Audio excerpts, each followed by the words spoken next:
Welcome to the Hole in the Wall Business Podcast with Bill and James. I'm James Groves, and along with my business partner, Bill DeMent, we want to share our journey as small business owners with you.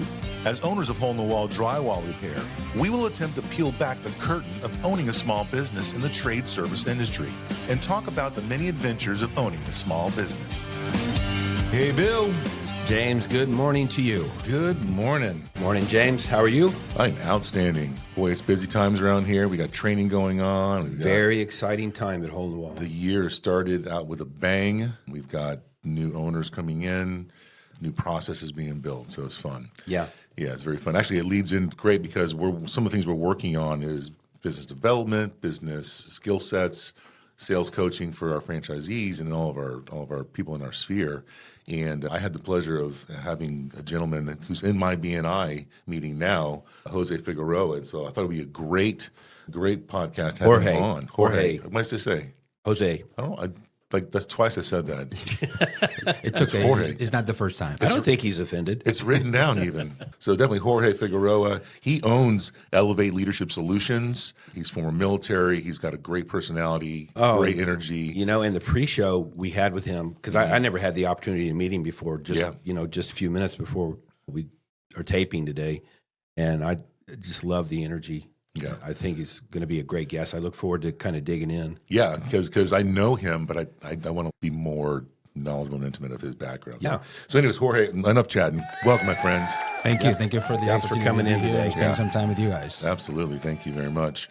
This has been a few weeks in the making, so it's kind of nice to kind of get off of the races.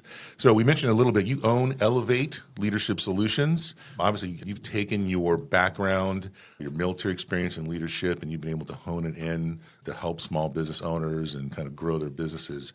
So let's kind of get into it a little bit. Let's talk a little bit about your background. What kind of brought you to kind of where you are today? You know, what led you down this path? And you've got a fascinating story. You know, where did you kind of come from, your background? Thank you so much, gentlemen. And it's a pleasure to be here and an honor as well. So I grew up in Puerto Rico, and I moved to Florida when I was about 19. I moved here because I was offered a ROTC scholarship at UCF, and that literally brought my whole family to Florida. I graduated in 1994 as an armor officer and went 20 years in the Army as a young officer, and I moved through the ranks, initially in the leadership positions as a lieutenant, captain, major, and so on and so forth. The last maybe 10, 15 years of my career, I was mostly as an advisor overseas, and that kind of led into the leadership development part of my journey in business. So, I mean, that connects directly with what I do in Elev8 Leadership Solutions, and I focus on military business owners. That's my niche. That's where I want to help serve young military business owners that have been in business about 2 to 8 years, and they are not necessarily struggling as a business owner, but with the need for coaching, training, and mentoring. Let's go back a little bit, because you mentioned that you were scholarship with ROTC. Now, correct me if I'm wrong, because that's a different path than just enlisting, right? That is correct. Yes. As an officer, you have two options. You can go to the ROTC, you can go to West Point, and you come out with a commission as a U.S. Army officer or any other branch of service as well. The Air Force has their ROTC, the Navy has their ROTC as well. And so is there a path from enlistment to officer, or is it typically you start off as an officer and you stay as an officer? If you start as an officer, you stay as an officer throughout your career, but there is a path for enlisted and for non-commissioned officers or enlisted soldiers to green to gold is a path. So they go into the Army or the whatever service that you do. They do about 5 to 6 years, and from there they can transition to officer, but they go to school, so they get out of the military and then go into ROTC program and then become an officer. Is that a really common path? Do a lot of people do that? It is not common, but it's done. And a lot of times what happens is either people have the drive to do it, or as an officer that you see the potential in an individual, you can say, why don't you try the Green to Gold, and you can get them sponsored into the Green to Gold program. So when you got into the military, I mean, I'm sure you were stationed everywhere. Kind of talk through your progress of that. Kind of where did you go, and then some of the leadership styles. Where were some of the places that you were able to to go and work? So I started as an officer. You go as an armor officer. You go to Kentucky. That's where you do your basic training, and then from there I went to or your basic camp or your basic officer training. And from there I went to El Paso. El Paso. Then I moved to Colorado. And Colorado. Then I went to Korea. Spent a year in Korea, and then came back to Washington State. So I spent the first part of my career in the United States for the most part, and then started going overseas to the Middle East and or other countries in South America as well. So you spent a lot of time over in the Middle East? Generally about 6 years. Wow. Okay. Yeah, 6 years total in my career. Excellent. And then at what point did you decide that it's time to get out of the military? At the 20-year mark, I decided at that point that it was my time to retire.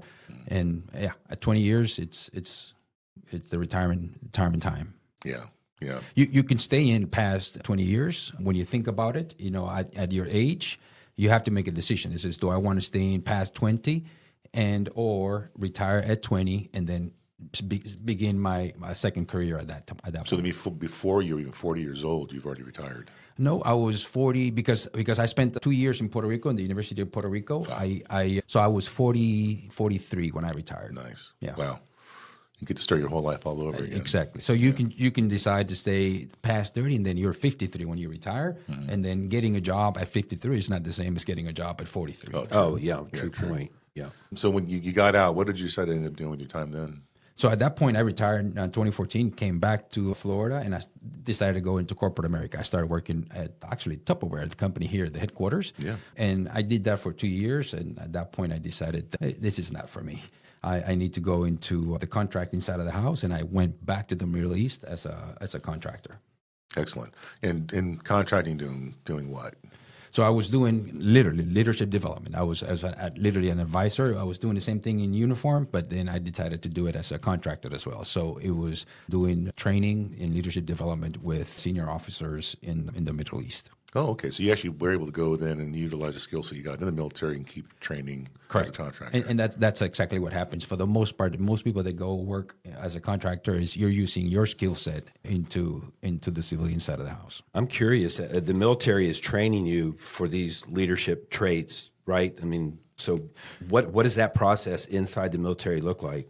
Oh, I mean, it's very structured. So you start as a lieutenant, and then there's captain career course, there's senior officer courses that make you throughout your career, and they're literally teaching you leadership and staff work at advanced levels. And so it's world-class type training, isn't it? Oh, for sure.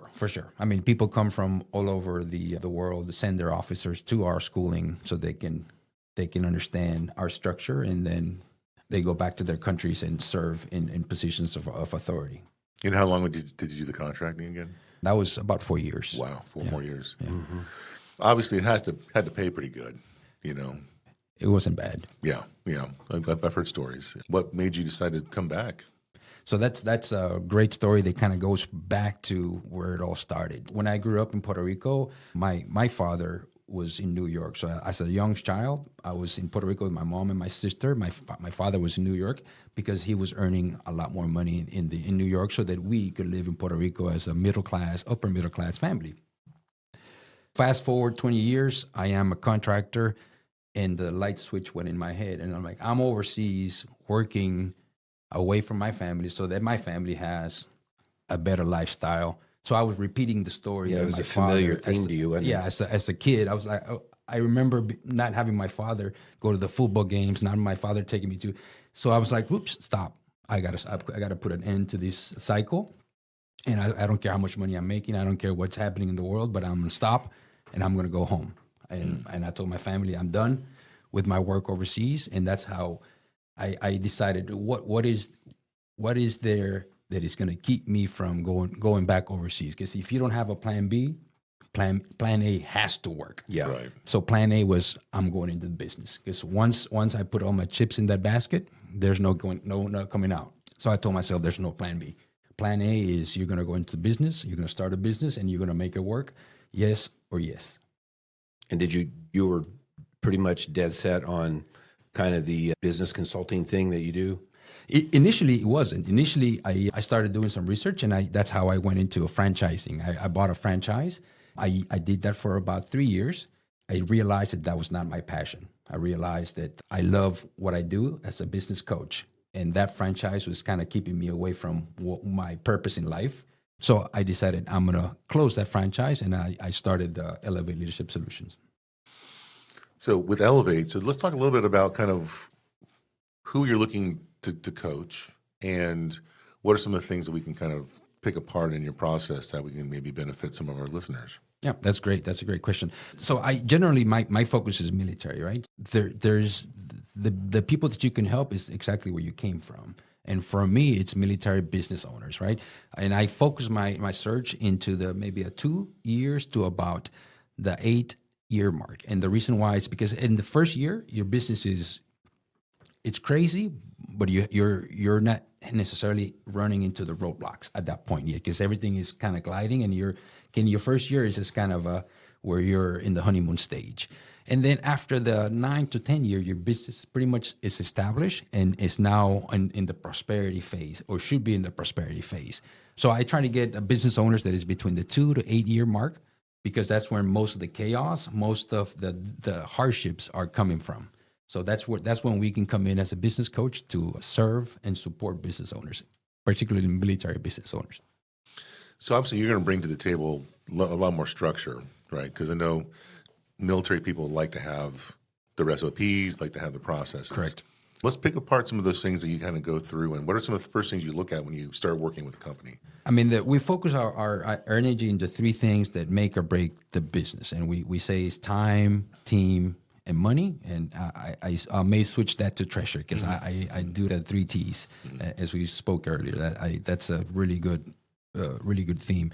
But time, I mean, most military business owners don't necessarily have an issue with time. They can pretty much manage their time, and they have the tasks and things that they must do. They enjoy the structure. But when it comes to military training, is focused on the time management, the plan itself. So you have a good structure and ideas as to how do you manage your time, how do you make time work for you as a business owner.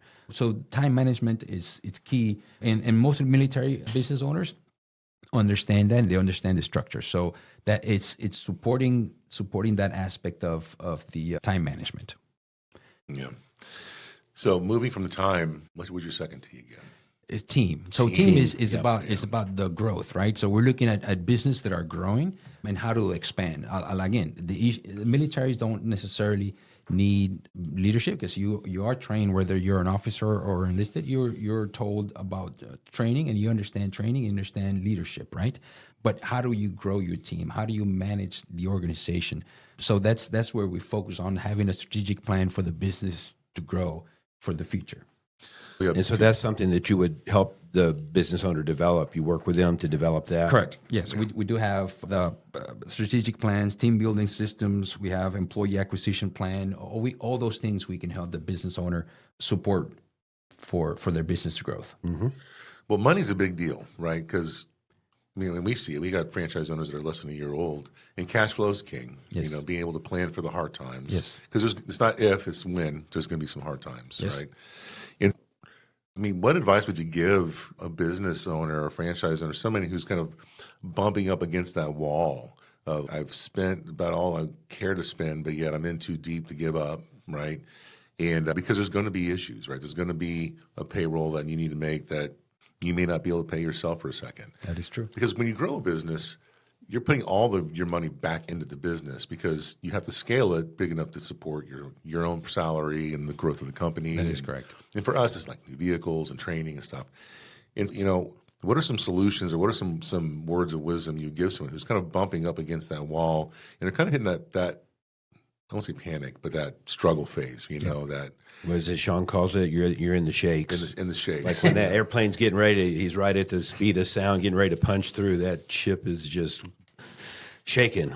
Yeah. You're in the No, shakes. that's a great point. Particularly as a new business owner or someone that is struggling with running the financing side of the house. First you have to make the business grow, right? You have to. Sometimes it takes, the business owner has to cut his salary or cut the earnings so that the businesses continue to grow, and you have to manage your finances to the T, right? You have to spend a good amount of time focusing on the growth of the business and having a break-even plan or where cash flow, or you have to manage the money to the T so that the business grows, because you have to invest in the money in the business early on in the business growth. Yeah, I've seen some owners struggle, not just at home wall, but just outside the water, where they try and pinch pennies from the very beginning, and they seem to focus their money on, or they take a lesser route, but like for marketing, right? Oh, I don't need marketing. I'm going to have my 12-year-old daughter run my Facebook page, or I don't need to buy this solution. I'm going to use Excel instead of using a good CRM or something like that. And then a year goes by, and they're like, "Well, now I'm out of money, and what do I do now?" And there's no growth. There's no growth. Yeah, that's the problem. So for me, I try and coach them early, or if I'm talking to my friends and they're trying to figure out, what's going on, it's like you have to invest in the growth early, because once you build the momentum, it's a little easier to kind of then scale back. Like for us, it's marketing heavy at the beginning. And I might add to that, early and consistently. Yeah. And in some of the things that we find is it's difficult when Bill started the business. I mean, he's working in the business. Like he's painting houses, he's doing drywall repair, he's doing all the estimates, then coming back and working on invoicing and trying to find new jobs for the guys. So he's working in the business so much that business development and growth and strategy take the back burner, right? That's it. And a lot of people, they're so busy working inside of their business that they don't have time. We say it all the time, and I'm sure people are tired of hearing about it. But you're working on the business, you're working in the business, not on the business. Yes.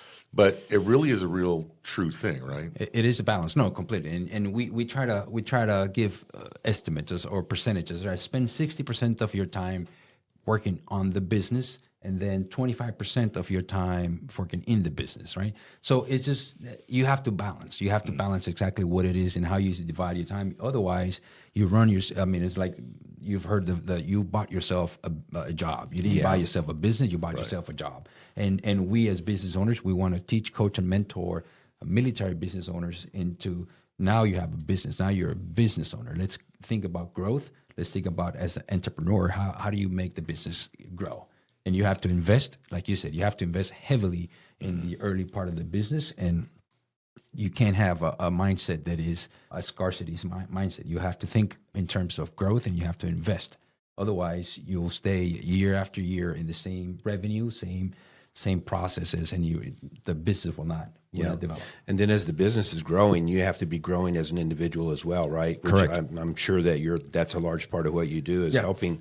Because success does happen to a lot of business, and that sometimes can be as bad as having a failure, right? Because you don't know how to handle it. Correct. Yes, and that's where business coaching it's so essential. I mean, a business that is growing requires someone to teach, coach, and mentor you along the way, and that's where business coaching it's critical. I mean, if you want your business to grow, you must invest in the business, and part of the investment comes with the business coach and someone that is going to hold you accountable, right? And that's kind of what I do as a business coach is I'll hold you accountable. I'm not going to sit here and do it for you, but I will hold you accountable so that the growth is happening, and then we can keep the metrics. We can keep track of how it is that we're growing as business owners, and the growth happens to me as well, right? Because we're both growing. It's a relationship, so it's a beautiful part of the coach, because it's a really tight relationship that you develop with your client, and the client is growing, the business is growing, and myself as a coach is also growing. So as you're developing that relationship, is that a kind of a weekly contact, multiple times a week? Yes. So we have different programs, and depending on how much investment the business owner wants to make. But yeah, it is a weekly Zoom call or in person. The business owners that are here in Florida, I make the effort to meet in person, because you can't substitute being one-to-one, sitting down with pen and paper and going through your financials, going through the details of your business and doing it in person. But sometimes when clients are not locally, we'll do the Zoom as well. So yeah, so it's about an hour a week of your time that we require. And so when you are working with when you create a business, when you're working in business, buy franchise, whatever it is, a lot of the people we talk to are like, I want some freedom. I want to be able to attend my kids' Little League games. I want my business to grow. I want to be able to go on vacation. But what they don't realize is that you will get there, but it doesn't come day one. No, for right? sure. So you have to build a business. If you're working inside of your business so much, what happens if you want to take a vacation? How do you step away?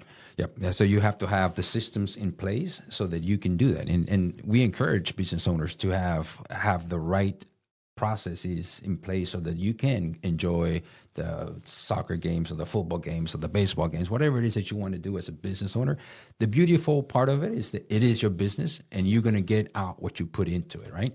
If you just want to go on vacation for a month, then go on vacation for a month, but you will pay the price the month, and the second month after, you will be paying the price as a business owner. And that is the key part, right? I encourage business owners to, enjoy your time, but just know that your business will eventually suffer. Now, when someone hires a business coach, how long is this process? Is it 6 months, a year, 2 years? Is it just kind of as needed? That's a great question. And I enjoy the long-term relationships, right? Because growth happens as you build that connection with the business owner. And it's great to see a business grow and see the metrics and how you can track. You can see the process and how it's growing. So you want it to be a long-term relationship. Now, not every relationship is going to be long-term, as we know. That's life. But we enjoy the long-term relationship. That's really what we're looking for. But if it's a short-term because things didn't work out, that is also acceptable, right? But obviously, if they're hiring a business coach, you're benefiting them financially. Correct. Because you're helping them scale their business, you're helping them save money, you're helping them grow. Yep. So it's almost a no-brainer when you need somebody, invest a little bit because that pays for itself in dividends later. That is correct. That's exactly what we do. So the idea is that if you hire the business coach or if you hire me as a business coach, the investment that you're making, it's going to come back to you 3 or 5x, right? That's what my goal is, to get you a return that is 3x, 5x into the investment that you're making with hiring me as a business coach. So I'm looking at getting a business coach, and I'm thinking about you, and I'm going, you're giving out all the time as a coach. What is it you're doing to recharge yourself? So I also have a coach myself. Oh, right? is that right? A coach needs a coach, right? 'Cause Sure. That's part of life. You have to invest in your business. So yeah, I have coach myself that helps me, not necessarily with the business side of the house, but more on the personal side of the business. So let's talk a little bit about phases in business ownership, because I was talking about this earlier on the way in with one of my partners, one of my friends.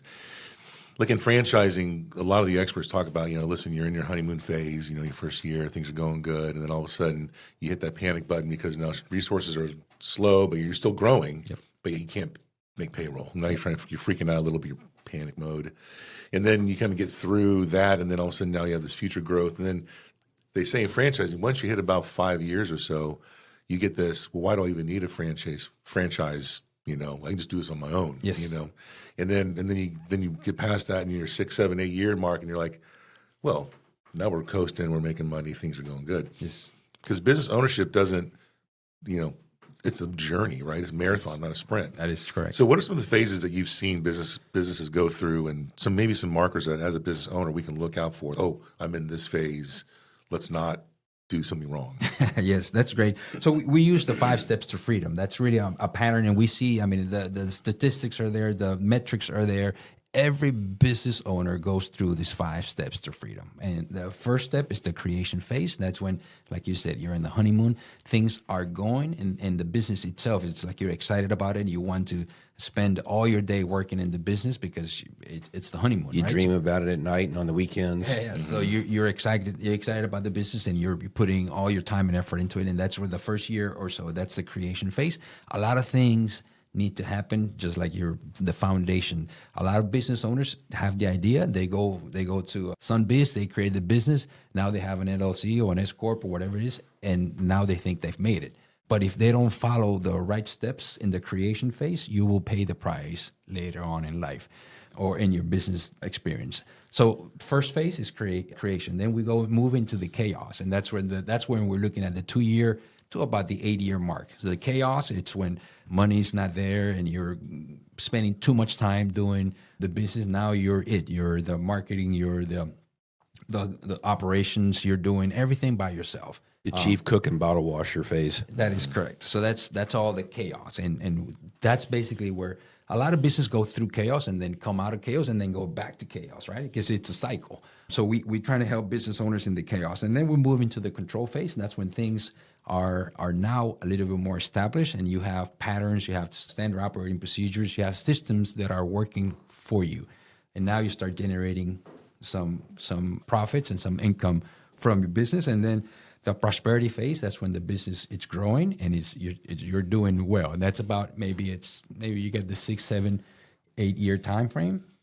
And then the last phase is the freedom phase. That's when you can have your business work for you. You don't necessarily have to be in the business to have the operations go in and the business generate the resources that you're looking for. You aren't necessarily looking for somebody who's just in the creation phase. You can come alongside somebody that's at any phase here. That is correct. Yeah. So if you're in prosperity and then we're thinking about freedom, and the freedom, what is freedom for you? Most freedom, James said earlier. I want to be able to go on vacation for a month and not necessarily worry about it, because the business will continue to run and will continue to be generating what I need it to generate. And then a critical step in the last phase of prosperity is your exit strategy. At what point do you say, I'm done with the business and now let's 10x it, let's sell it, let's get rid of the business, and we have systems and tools in place so that we can generate that a strategy so you can sell your business and completely get out. So I look at it as, I think if you're starting from business from scratch, your timeline seems spot on. Yes. But if you're buying a franchise, a lot of the creation elements are already done for you. It's already done, right? yeah. So like for us, if you buy one of our franchises, the logos, the IPs, the websites, the marketing is there. And so you can kind of hit that growth phase a little faster. That is correct. But so like I'm seeing some of the chaos phases happen within 8 months, to a year. True. Yep. As opposed to maybe It's 2 early on, years, yeah. right? It's Yeah. early on. Because we've kind of jump-started you. We say that, for us, we start a franchise on second base, and we're their third base coach. That is correct. Calling them home. That makes sense. But it sounds really simple. It sounds really easy, but It's not. It's not.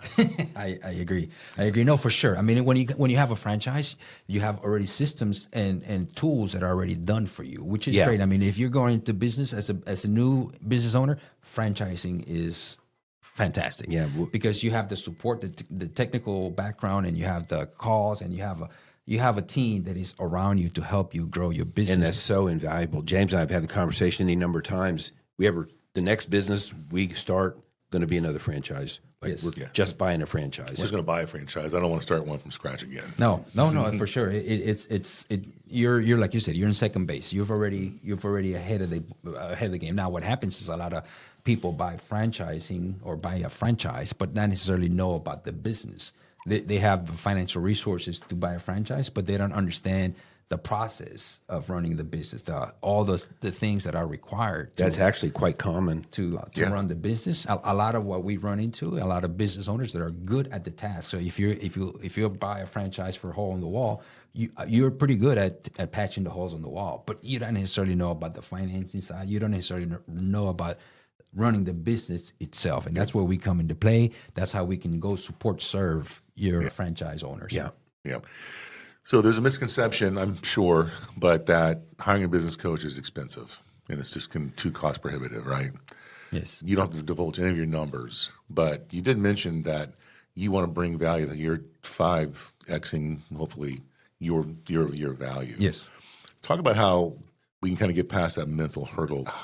I can't afford $1,000 or whatever the dollar amount is, but how you can't not afford if you're stuck. Yep. No, for sure. I mean, the investment itself, and again, we work with, particularly with military business owners. We have military discounts. We work with military because I come from there. I understand what it is to be a business owner and have that background.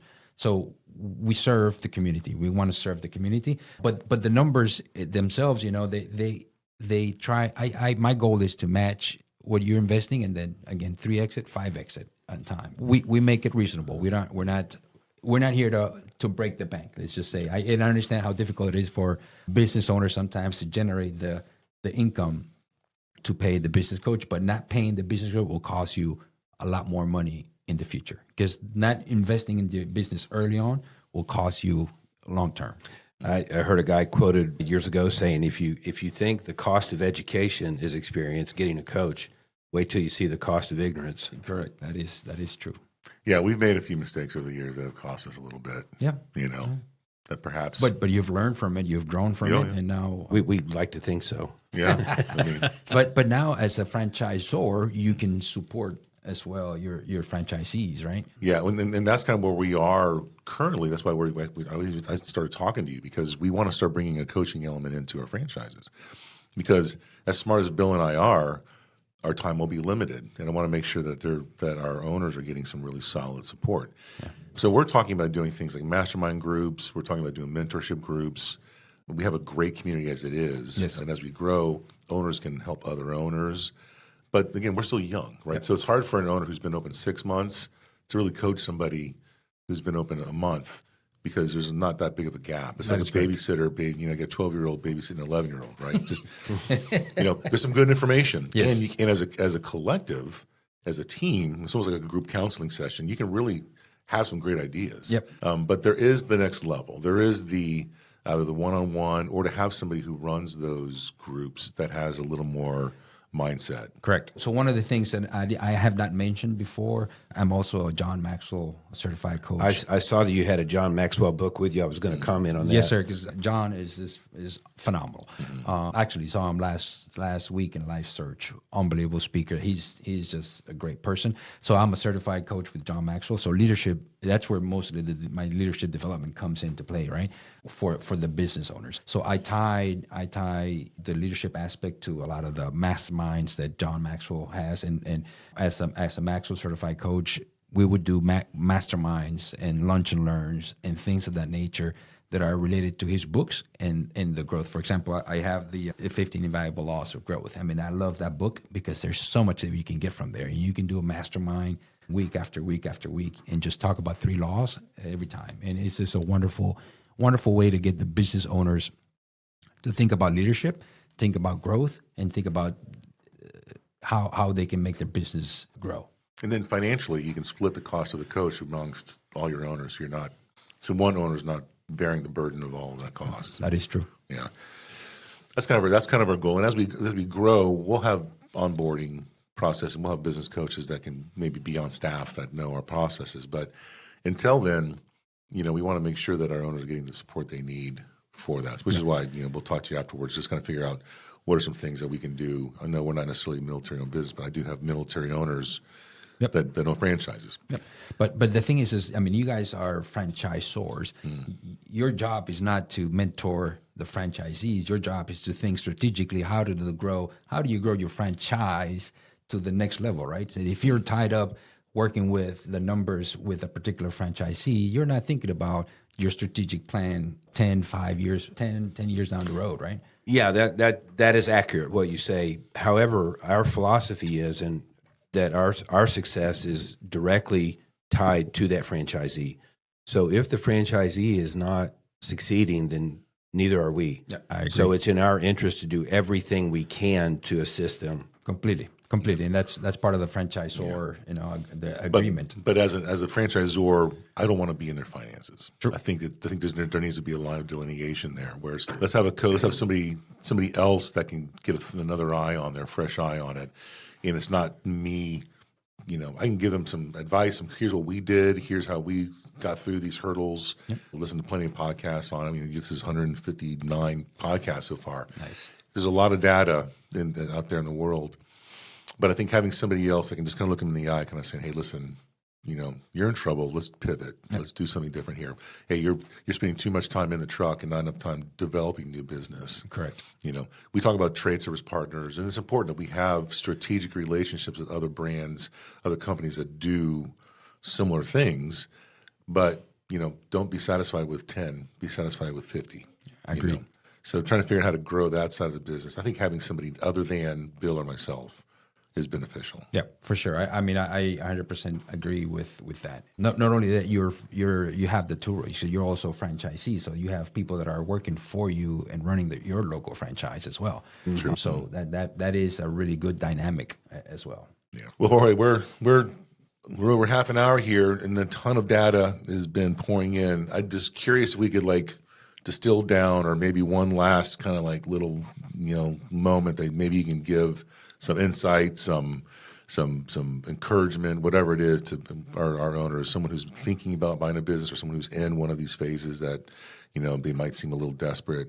Is there anything, putting you on the spot, words of wisdom, hit me? For sure. No, thank you again. Thanks for the opportunity. It has been a blast. I love the opportunity to come and spend a little bit of time with you guys and talk about my business, talk about your business, and looking at a way to collaborate in the future.